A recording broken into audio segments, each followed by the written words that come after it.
Assalamualaikum warahmatullahi wabarakatuh. Alhamdulillahi rabbil alamin. Wa ashhadu an la ilaha illallah wahdahu la syarika lah waliyus salihin.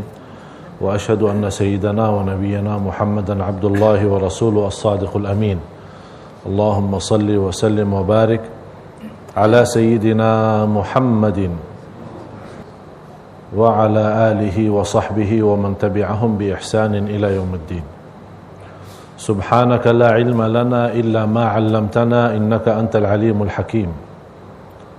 Maha suci Allah, kami tidak mempunyai ilmu apa-apa, hanya saja apa yang diberikan oleh Allah Subhanahu wa ta'ala.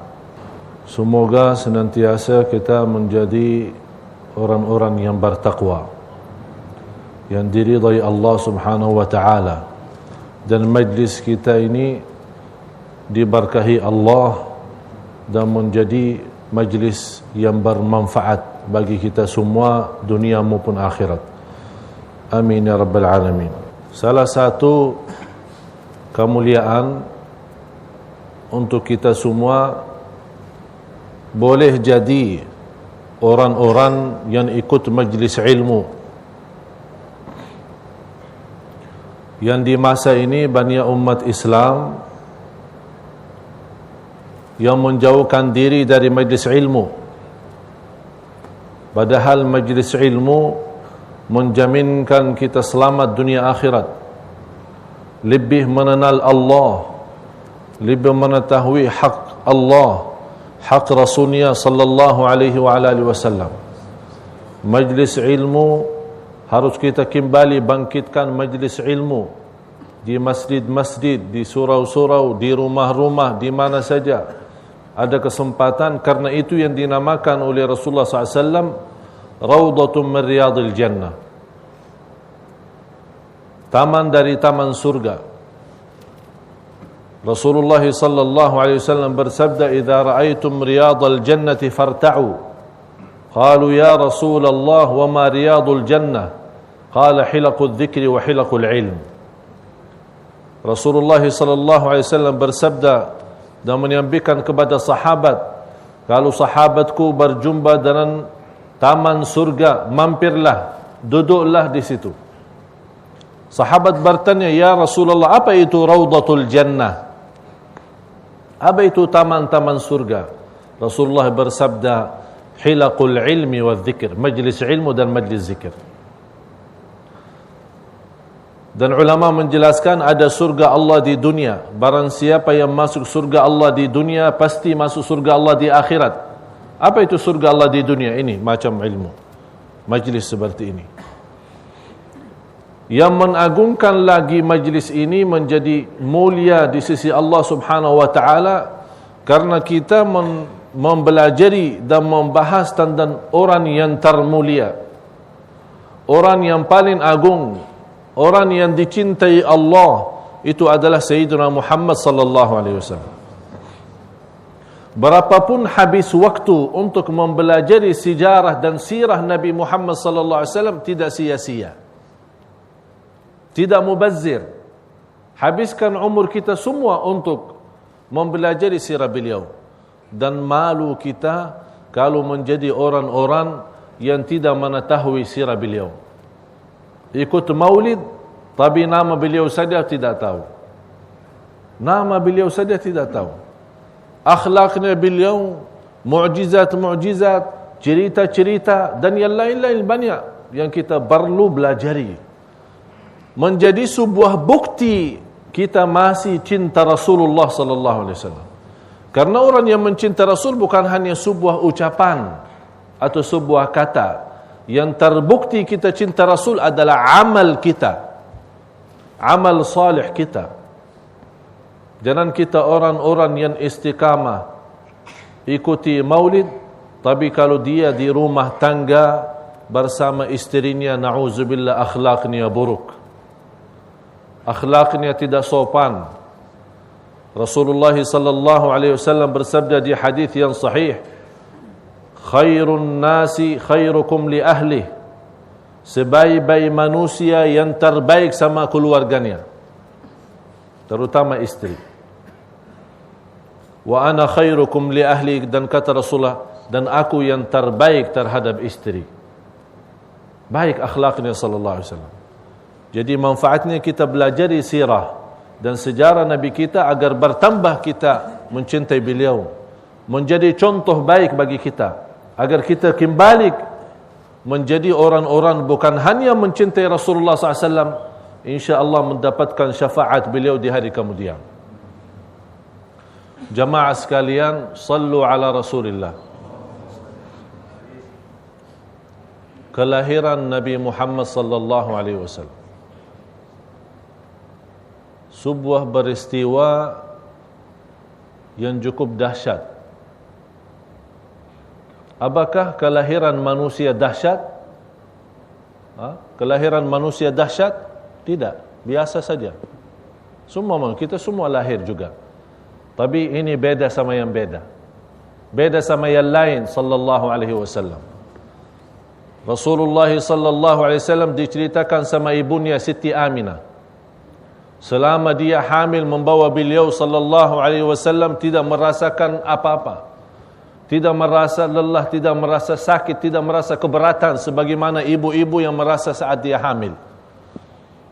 Dan di malam melahirkan Rasulullah sallallahu alaihi wasallam, ibunya Siti Aminah melihat mimpi.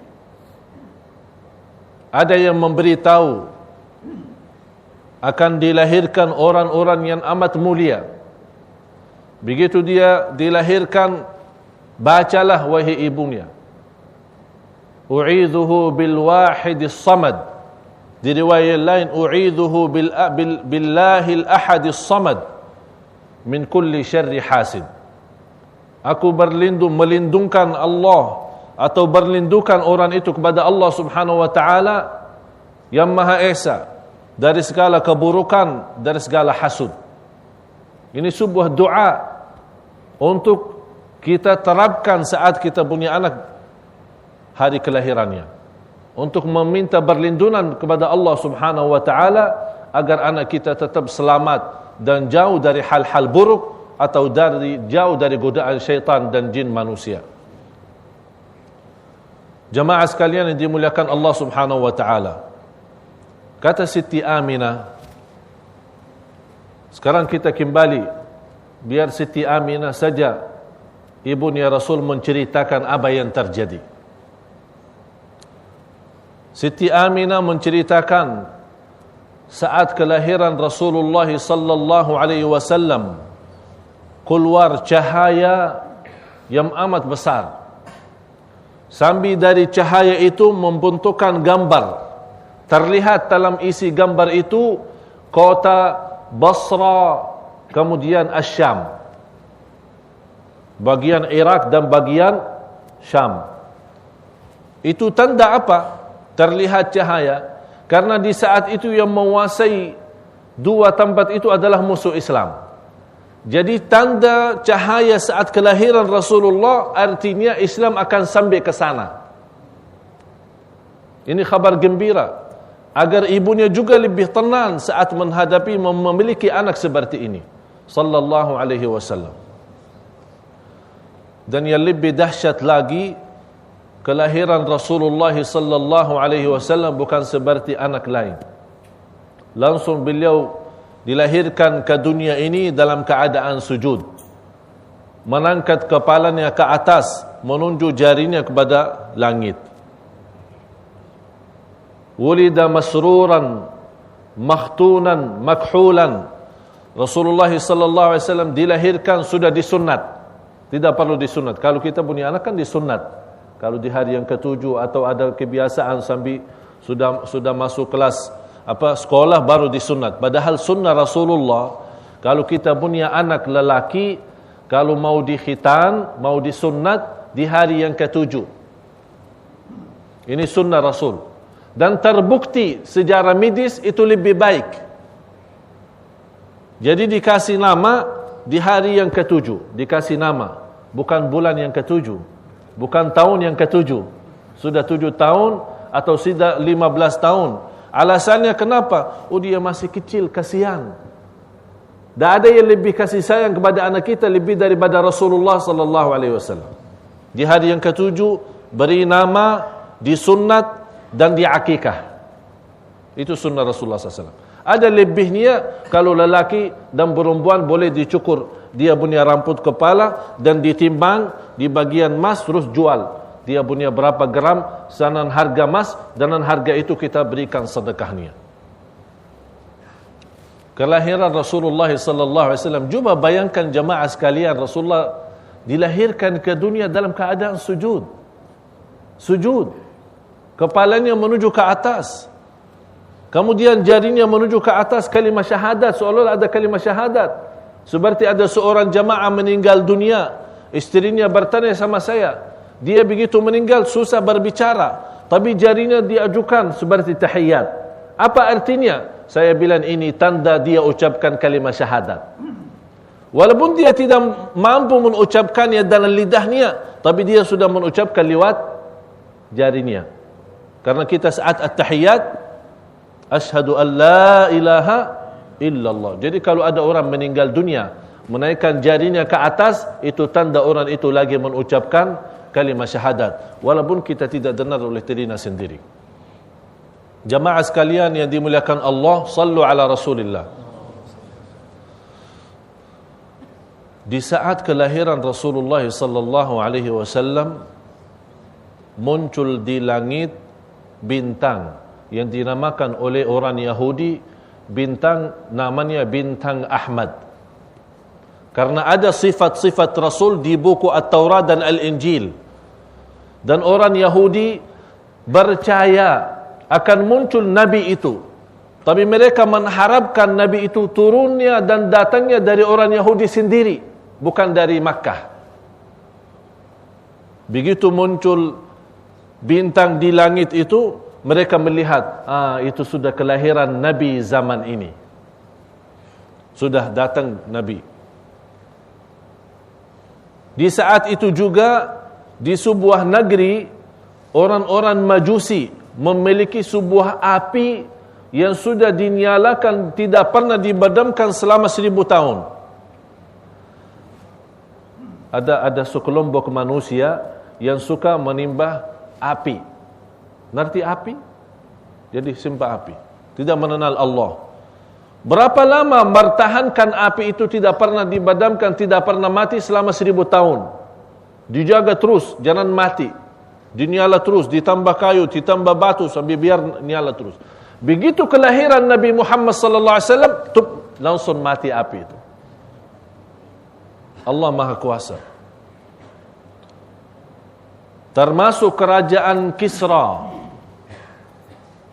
Jatuhnya 14 gambar atau 14 jendela yang dijatuh di saat kelahiran Rasulullah SAW. Ditafsirkan oleh ahli ilmu di saat itu, ditafsirkan adalah kejatuhan kerajaan itu di saat itu. Ini semua tanda-tanda Islam itu akan tersebar. Mulai dari kelahiran Rasulullah SAW. Seolah-olah Allah memberikan tanda dan berita kepada seluruh manusia.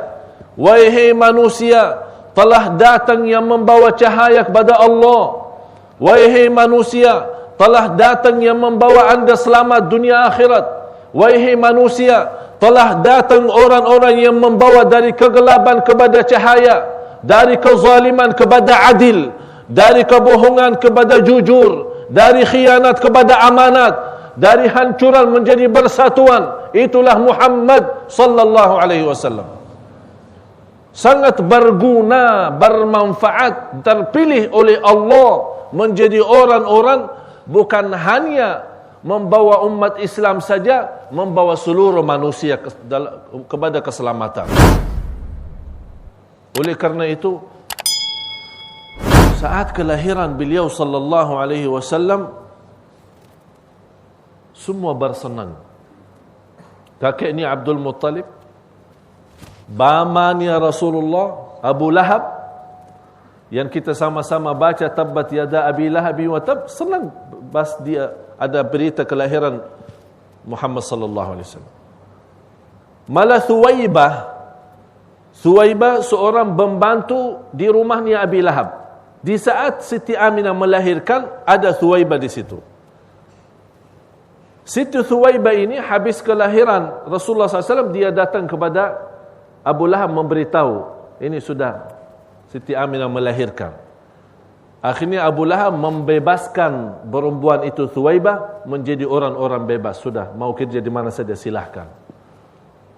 Saking senang dan gembira. Pertama yang mensusui Rasulullah sallallahu alaihi wasallam adalah ibunya sendiri, Siti Amin. Habis kelahiran Rasulullah SAW, disusui oleh ibunya. Yang kedua, Thuwaibah. Ini pembantunya Abu Lahab.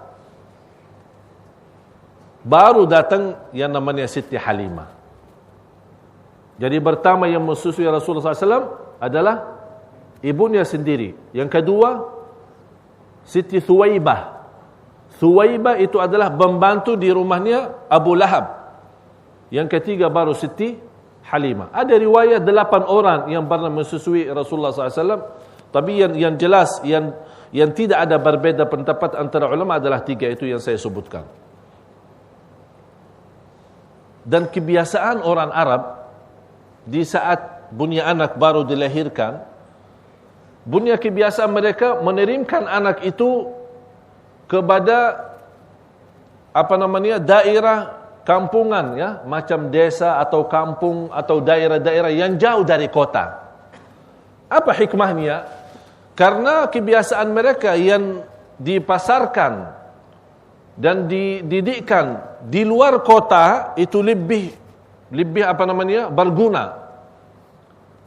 Pertama untuk dalam bahasa, yang kedua dari sisi makanan, yang ketiga dari sisi cuaca alam, dan yang keempat agar dia melihat bagaimana cara kehidupan orang-orang kampung dan orang miskin. Sudah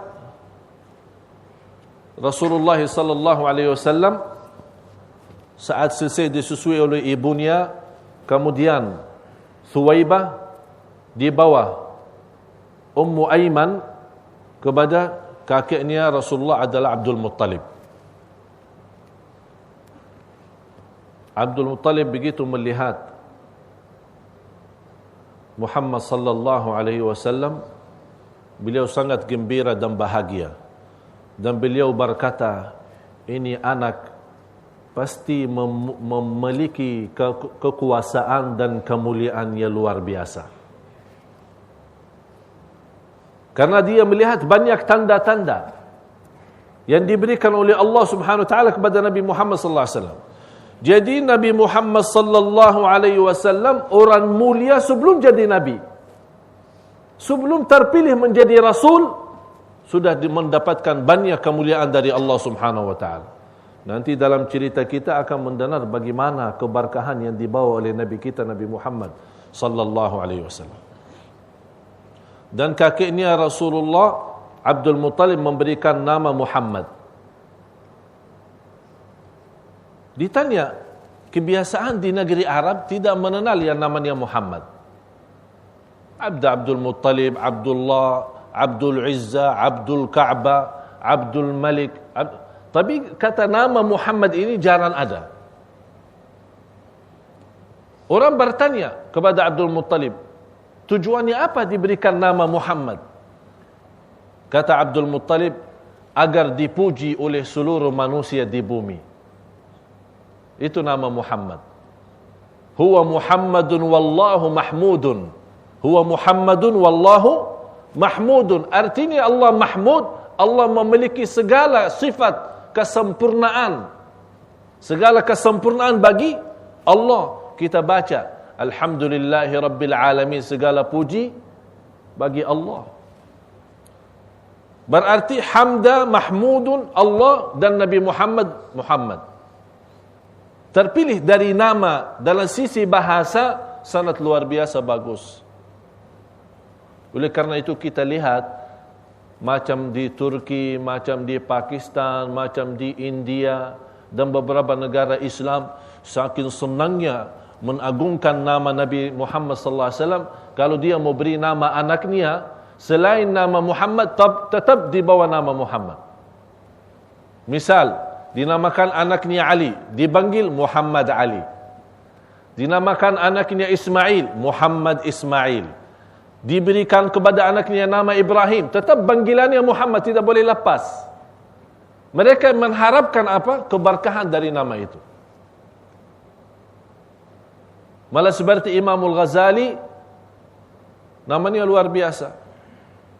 Muhammad, bapaknya Muhammad, kakeknya Muhammad, dan terus Muhammad lagi.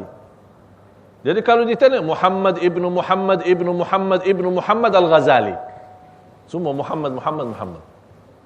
Ini merupakan keberkahan. Dan kembali kepada niat kita masing-masing. Kembali kepada niat kita masing-masing. Tapi yakin, nama juga bisa boleh membawakan banyak keberkahan bagi kita. Datang beberapa wanita dari kampung Bani Sa'ad. Ada yang bilang batasan di kota At-Taif. Kebiasaan kalau ada satu masa banyak kelahiran di Makkah, datang wanita-wanita orang kampung, orang desa di luar kota, datang kemari ke Makkah. Untuk apa? Mencari anak-anak yang perlu disusui. Semua datang kemari. Masing-masing dari wanita itu, di antaranya Halimatus Sa'diyah, Siti Halimah. Semua bawa. Ada yang mendapatkan anak masing-masing. Tapi setiap orang ditawarkan Muhammad sallallahu alaihi wasallam, tidak ada yang mau. Kenapa tidak ada yang mau ambil?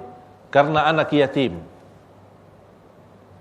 Dan semua orang yang datang, dia mengharapkan bapaknya memberikan rizki ya, uang ya.